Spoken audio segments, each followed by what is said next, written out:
than carrying around a lot of heavy gold and silver coins. Eventually, goldsmiths noticed that only a small fraction of the depositors ever came in and demanded their gold at any one time. Goldsmiths started cheating on the system. They discovered that they could print more money than they had gold, and usually no one would be the wiser. Then they could loan out this extra money and collect interest on it. This was the birth of fractional reserve banking. That is, loaning out many times more money than you have assets on deposit. So, if $1,000 in gold were deposited with them, they could loan out about $10,000 in paper money and draw interest payments on it, and no one would ever discover the deception. By this means, goldsmiths gradually accumulated more and more wealth and used this wealth to accumulate more and more gold. Today, this practice of loaning out more money than there are reserves is known as fractional reserve banking. Every bank in the United States is allowed to loan out at least 10 times more money than they actually have. That's why they get rich on charging, let's say, 8% interest. It's not really 8% per year, which is their income. It's 80%. That's why bank buildings are always the largest in town. But does that mean that all interest or all banking should be illegal? Hardly. In the Middle Ages, canon law, the law of the Catholic Church, forbade charging interest on loans. This concept followed the teachings of Aristotle and St. Thomas Aquinas. They taught that the purpose of money was to serve the members of society, to facilitate the exchange of goods needed to lead a virtuous life. Interest, in their belief, hindered this purpose by putting an unnecessary burden on the use of money. In other words, interest was contrary to reason and justice. Reflecting church law in the Middle Ages, Europe forbade charging interest on loans and made it a crime called usury.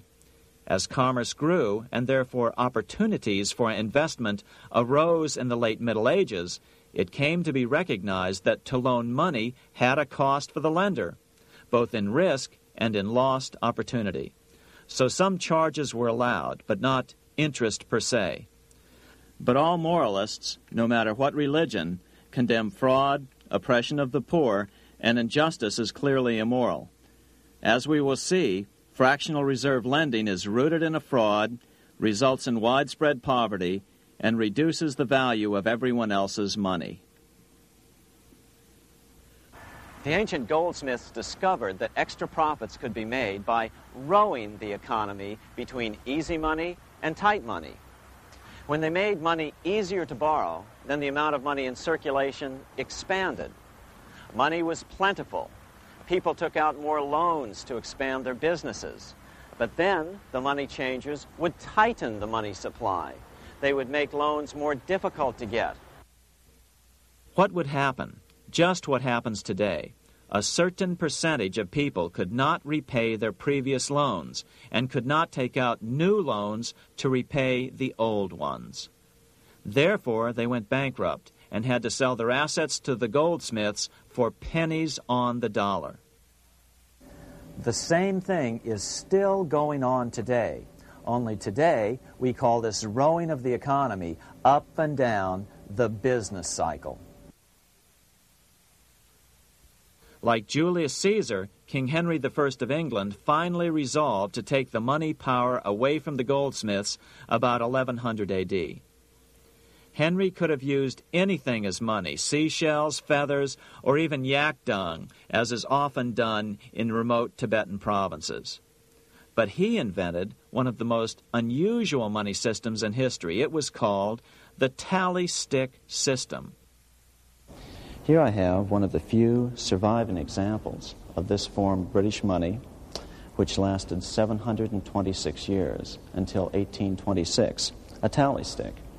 The tally system was adopted to avoid the monetary manipulation of the goldsmiths. Tally sticks were money fabricated out of sticks of polished wood. Notches were cut along one edge of the stick to indicate the denominations. Then the stick was split lengthwise through the notches so that both pieces still had a record of the notches. The king kept one half to protect against counterfeiting. Then he would spend the other half into the economy, and they would circulate as money. This particular tally stick is huge. It represented 25,000 pounds. One of the original stockholders in the Bank of England purchased his original shares with this stick. In other words, he bought shares in the world's richest and most powerful corporation with a stick of wood.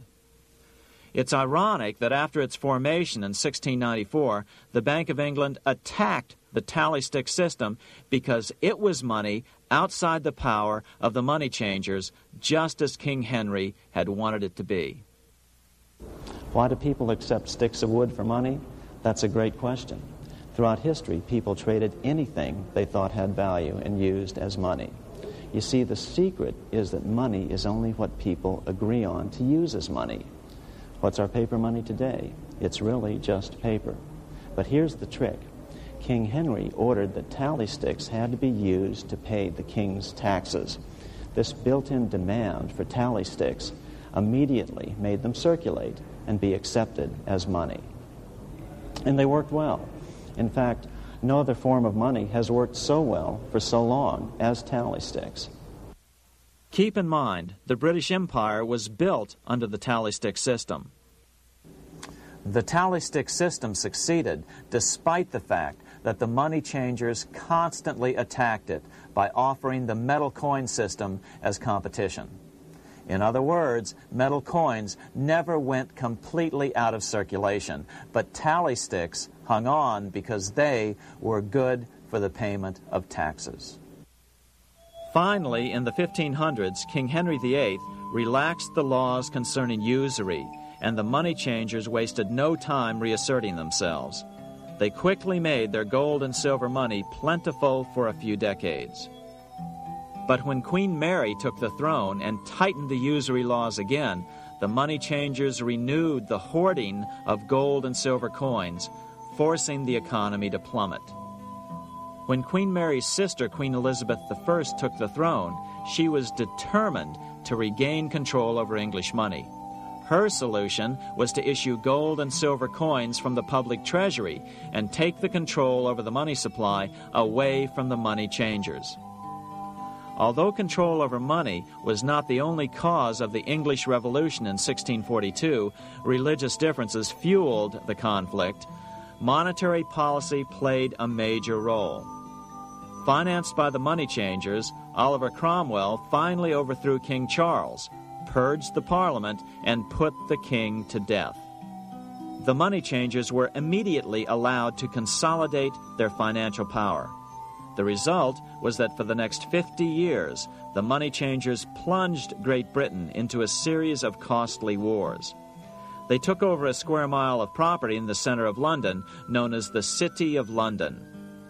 This area today is still known as one of the 3 predominant financial centers of the world.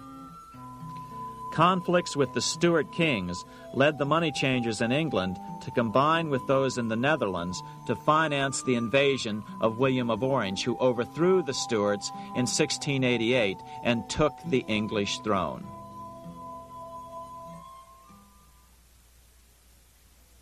By the end of the 1600s, England was in financial ruin.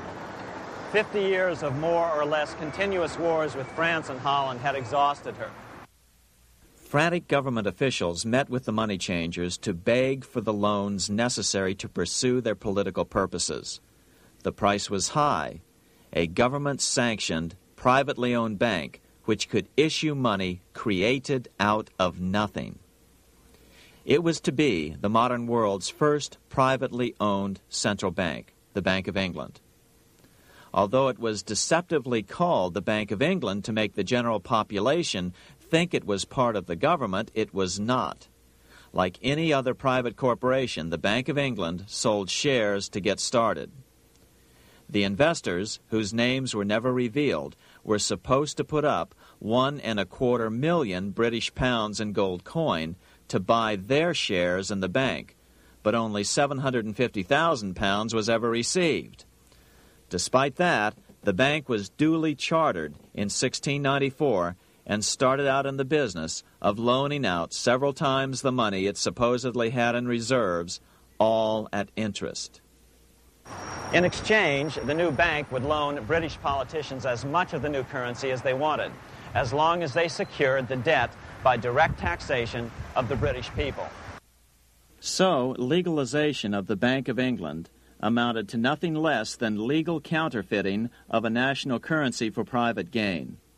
Unfortunately, nearly every nation now has a privately controlled central bank using the Bank of England as the basic model. Such is the power of these central banks that they soon take total control over a nation's economy.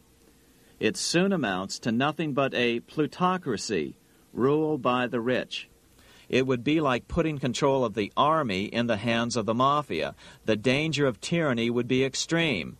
Yes, we need central banks. No, we do not need them in private hands. The central bank scam is really a hidden tax. The nation sells bonds to the central bank to pay for things it does not have the political will to raise taxes to pay for. But the bonds are purchased with money the central bank creates out of nothing. More money in circulation makes your money worth less. The government gets as much money as it needs, and the people pay for it in inflation. The beauty of the plan is that not one person in 1,000 can figure it out because it's usually hidden behind complex-sounding economics gibberish. With the formation of the Bank of England, the nation was soon awash in money. Prices throughout the country doubled.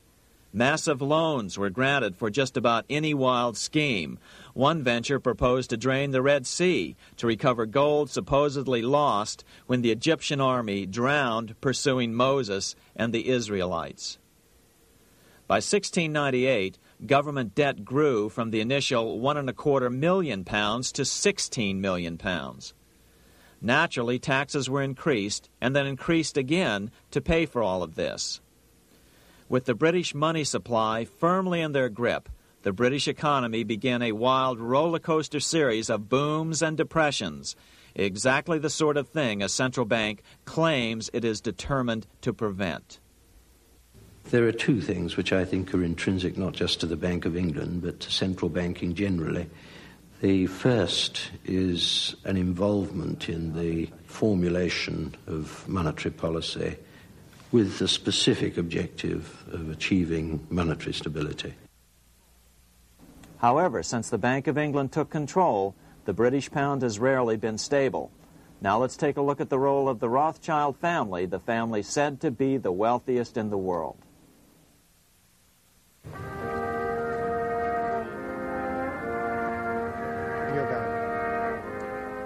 This is Frankfurt, Germany.